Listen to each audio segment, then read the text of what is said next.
I don't use the word sexy to describe knives very often, but in this case, I think I have to. What is going on, guys? Carter here with Edge Mindset. We're taking a look at the Sharp By Design Derecho. Now, I know what you're thinking. Carter, this is not a new knife. This came out last year. Why are you reviewing it now? And I understand that. Bear with me. It's new to me. I had my eye on this bad boy last year. I almost picked it up and I just never did. And then recently this one showed up for sale on the secondary market and I had to jump on it and I want to talk about it. Now, before we begin, this isn't just going to be, I'm going to do like a little mini review. I'm going to give you some opinions on this knife. I'm going to point out some things that I found really, really cool. Then we're going to take it apart and we are going to look at the really interesting Detent system. We're going to talk pros and cons about it, what I've noticed with it. Brian Nadeau, who is the owner of Sharp By Design, he's a custom knife maker here in the United States. He makes custom knives, but he also has outsourced production knives to Riot in China. And this is one of those Riot knives, made very, very well. But just like a lot of these outsourced knives, he kind of did them in batches and runs. And then once they're done, they're kind of done. I don't know if he's going to do another round of these or not. But for right now, these are hard to come across from retail stores. I think I've come across one that still have these in stock. But for the most part, you're going to be looking at the secondary market for most of Brian's outsourced production knives. Aside from a few models that are still hanging out at some retailers, a lot of them are now sold. But if you can find one, I recommend you do because they're really, really cool. I like them. So let's jump into the quick review portion. What are we looking at? It's a medium-sized knife. Here it is compared to a paramilitary 2, right? Give you an idea of what sort of size you're looking at. It is longer than a paramilitary 2. It's about a 3.6-inch blade. Decent sized knife, but as you can tell, it is very slim. Like, it's not a cumbersome knife, which is really cool with a Hawkbill. A lot of the times, Hawkbills tend to get pretty fat just with moving, just stuffing this Hawkbill blade inside of a handle can sometimes lead to the knife being kind of fat, where the blade pokes out and it's kind of chunky in your pocket. But Brian was able to do this in a way where that is absolutely not the case. It is nice and slim when it's closed, and nice and slim when it's opened as well. What I would classify, like what drew me to this knife is it kind of has that aggressive, kind of tactical self-defense styling, but it's done in a very elegant, clean, and simple way. It is not a overbuilt style knife really at all. It's plenty strong and it has really thick blade stock, but it's done very cleanly and delicately and very refined. And I really like that about this knife. The blade is M390, pretty standard. You can see the belt satin finish there. Hollow ground, reasonably thin behind the edge. Get that nice Hawkbill tip right there, just nasty. But as you can see, the actual blade stock is fairly thick, and then it's just ground down to the tip and then ground down to this edge here. And the Hawkbill is not that aggressive. So if you're afraid of like sharpening this knife, don't be. As long as you're using kind of stones, thin stones in a captured sharpening system, which most people do, you won't have any issues sharpening this recurve. Those stones can handle a recurve like this, no problem. You don't need to use rods or anything funky. A normal captured sharpening system will sharpen a recurve like this, no problem, all day. Cool fuller right there that is functional, which I was surprised about. If I could actually just flick it open, kind of got limited space here. I wasn't expecting this fuller to be reverse flickable, and it absolutely is. Really good jimping on the back here, nice and aggressive. Locks your thumb in very, very well. But one of the cool styling things I like is that swedge on the top of that Hawkbill. It just makes it look extra aggressive as it comes to kind of that point there. If I could get my camera to focus. There we go. Really, really nice. Lots of chamfers all over this blade here. Looks super nice. Handle is titanium. Everything is curved. You can see all the curves here. And maybe that's where the sexiness of this knife comes through, because you can see you're not dealing with like thick angled chamfers. Everything is curved. It almost looks like these were cast handles, right? It doesn't, And that's kind of how Brian's work looks. His handles are always very, very smooth and curved and seamless, and it almost looks like they are cast from a mold as opposed to machined, which they are machined. You can see how they curve up into that pivot right there. It's got like a 6-hole pivot. I've got it reversed just because I wanted the actual bit hole to be on the back. Why not? To keep the front nice and clean. You can see how clean the front is here, or at least I think it's reversed. I've taken this apart a few times. Maybe this is the way it came from factory and I put it back together backwards the first time. I don't know, but I just have all of the hardware access on the back now to keep this front kind of nice and clean. Now this version is the quote-unquote aspirated version with these milled windows here. You can see everything's chamfered once again. You can also get this in a black handle, PVD, like stonewash black handle. And then these come without the holes with carbon fiber inlays. I don't like the look of that as much. It just seems more generic to me, whereas this one is just a little bit different, a little more unique. No backspacer. So this is done out of really thick slabs of titanium that are milled halfway through. So it's not an integral. You can see the seam right there, but it almost, at first glance, almost seems like an integral. And in fact, Brian, if you're watching this, that's a perfect idea for the Derecho 2.0. I have said the name of the knife, right? I hope so. I hope so. This is the Derecho by Sharp By Design, Brian Nadeau. Dude, let's see an integral version of this knife. Let's see a Derecho 2 and make it an integral, an actual integral. That would be very, very cool. You can see lock bar insert here. He does it pretty cool with this curved cutout right here. And then the lock bar insert sits behind and then also acts as the over travel, so you can't overly extend that. The lock bar insert itself is done very, very well. A lot of companies try to, in an effort to make that lock bar insert seamless, they do it in a way, and here's an example. We're going to look at this later too, but you can see how it kind of just cuts in there, and it's really meant to just kind of extend the titanium and look like it's one piece.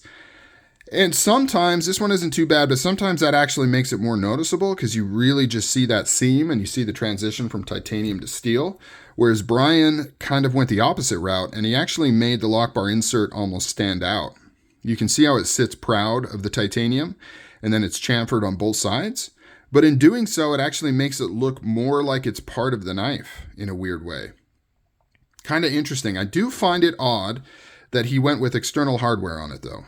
You know, he went to all this trouble to make that lock bar insert look like it's part of the knife design, and then he just has this screw head out here. He does that on his customs too, and it could be a design choice. Some makers, rather than try to hide the hardware, they actually embrace it and accentuate it. Ramon Chavez kind of does that with his knives. Speaking of which, we've got one right here that we were just looking at. Let me see if I can, I don't know. Here's the pivot screw. You can see how it kind of sits proud of the scales, and then it's got the big chamfers there. He actually likes his hardware, Chavez, he likes his hardware to kind of sit proud of the scales and almost makes it more noticeable, makes it part of the design rather than trying to hide it. I wonder if Brian's somewhat the same way, like he's just not scared of hardware because he really hasn't tried to hide the ones he can. Here's his little maker's mark right there on the flipper tab. Speaking of the flipper tab, this is one of the coolest things of this knife, in my opinion. First glance, you may say that's a poor design because it swoops down. It's actually really, really nice. It's very comfortable because it doesn't act like a flipper. It acts more like a button. So you just hit the top here, you press in, and it fires open. And that's only possible because of the awesome bearings this thing is running on, coming from Riot, as well as this really cool detent system that we're going to take a look at here in a minute. But it's very, very nice, and it kind of gives a cool, clean look to it as you press this. Like you can just press down on that, and it works very, very well. And it also gets it out of the way when it's in the open position. He also does this kind of cool little cutout here that gives it that aggressive kind of styling.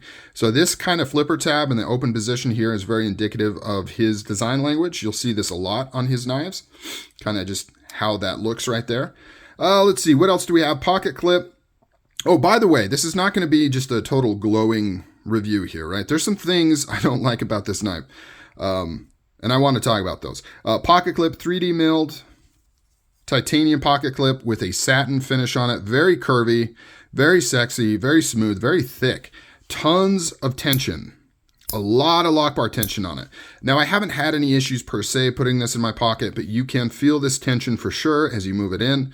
I could always try to bend it out a little bit. I'm a little worried to do that with how thick it is. I'm not quite sure. One thing I will knock this clip for is it's pretty pointy on the end here. You particularly feel that when you are trying to open the knife. You know, my fingers will sometimes dig right into that, and it's a little bit uncomfortable. And then if you really give it a squeeze, you can sometimes feel that poking into your hand a tad. Not a lot, just a little bit.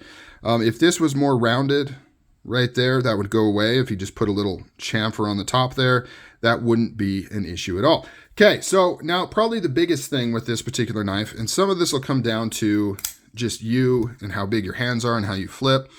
The detent is extremely, I almost don't want to say strong, because it's not a matter of a lot of lock bar tension on the blade. This has very little. You can see how it, even though it has a light blade, it just falls shut. Now, some of that is due to me adjusting this a little bit. I have removed some of the lock bar tension on this knife. Brian tends to, from what I've noticed with the knives I've handled, he tends to put a lot of extra strength on that lock bar.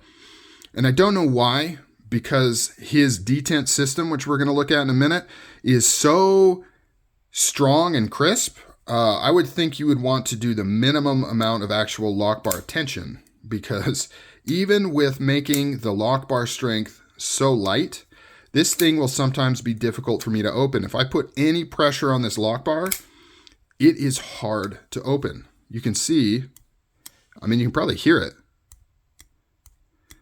That detent, because it's not a traditional detent on this knife. It is something completely different. And speaking of which, let's tear this open and take a look. Now, I was originally going to just pause the video and open up the knife, but this thing is so easy to take apart. And that comes to my final kind of thing I want to point out. In terms of mechanically robust handle designs, this isn't the strongest.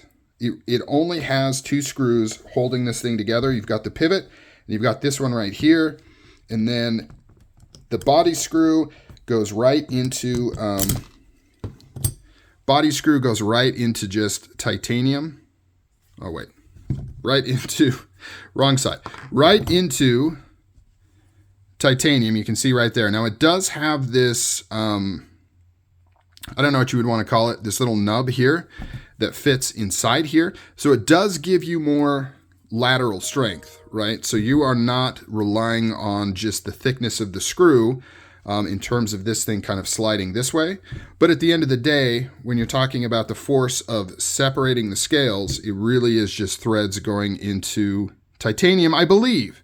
Now, for a minute, I was wondering if this piece was actually steel and pressed in there, but I don't think so. I think that's titanium, and I think it's all milled out of one piece there. So it is not a hard-use knife per se, and I don't think anyone would really think of it as such.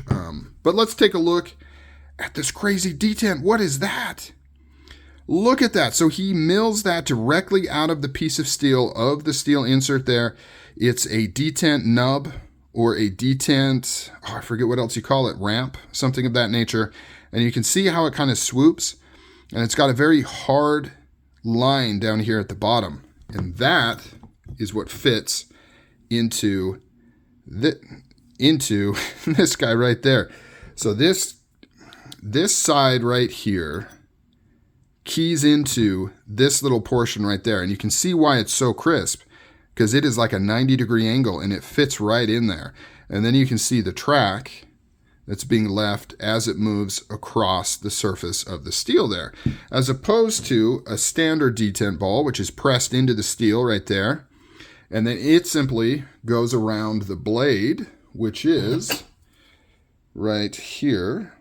So the ball fits into that hole, and then it travels around that blade there. That's your standard detent.